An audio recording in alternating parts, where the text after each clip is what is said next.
I'm back in London at least once a year. Is that having been away for 12 years, I turn on the television, I don't know who anybody is under 40. And that's actually sort of exciting. And when they were talking to me about this movie, you know, I said, who else is cast in it? And I actually knew nobody. And that was sort of swell too. I mean, because one of the interesting things about doing this film for me is working with a great raft of young actors. And I think that in the last sort of 20 years or so, there's been so much more film for young actors to do than there was, you know, probably when I was in my 20s here. There were big studio movies, but people weren't really using film for television until, I suppose, the late 70s, early 80s.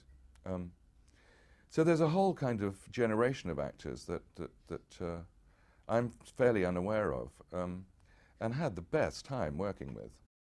I think Matthew Rhys is a star. I think that's just a matter of time.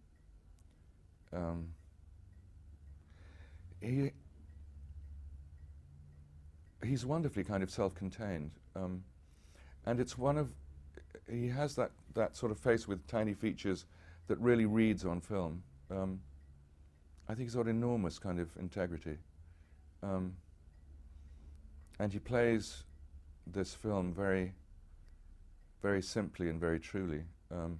I think he's a wonderful actor. Sienna is one of the most beautiful creatures I ever saw in my life.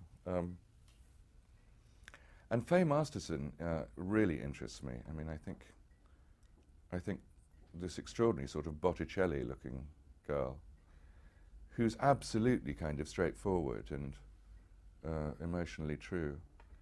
And Sebastian too, you know, is the character actor of the future, I think. I had enormous fun playing with them.